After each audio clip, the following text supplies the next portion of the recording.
বাচ্চাদের টিফিনে দেওয়ার জন্য ঝটপট এবং সহজেই কিভাবে চিকেন রোল বানানো যায় সেটাই আপনাদের সাথে শেয়ার করব। তার জন্য লাগবে 2 টুকরো মাংস। এই মাংসগুলো রান্না করা তরকারি খাওয়ার পর অবশিষ্ট ছিল। এই মাংসগুলো আমি প্রথমে এভাবে ছিঁড়ে ছিঁড়ে নিব হাত দিয়ে। আমি এগুলার সাথে আলু দিব। আমি আলুগুলা কুচি করে কেটে নিয়েছি।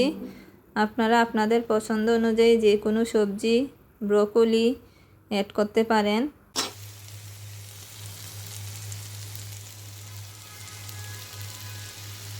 আমি এগুলার সাথে হলুদের গুঁড়া, দারুচিনির গুঁড়া, লবণ, কাঁচামরিচ এবং পরিমাণ মতো চিকেন রোল মশলা, জিরা গুঁড়া ও কিছু ধনিয়া পাতা দিয়ে সয়াবিন তেলে কিছুক্ষণ ভেজে নিব।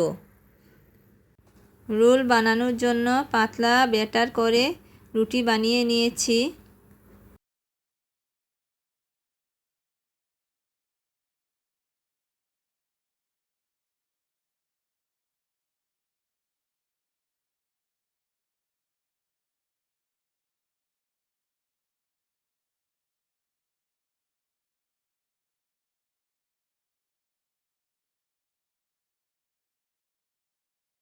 আমার এগুলো দিয়ে 7 থেকে 8টা রোল হবে।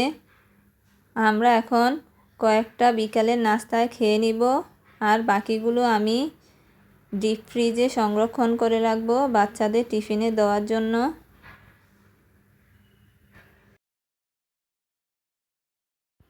এই ব্যাটারটা দিয়েই রোলগুলো ভালোভাবে আটকিয়ে নিব।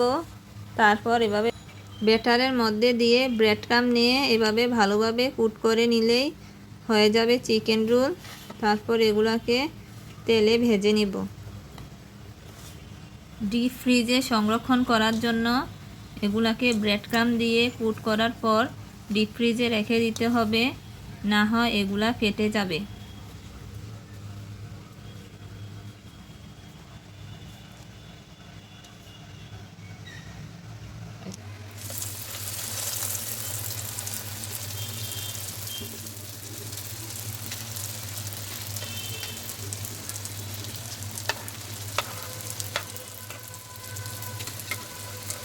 এভাবে উল্টে পাল্টে দুপাশ ভালোভাবে ভেজে নিলেই হবে।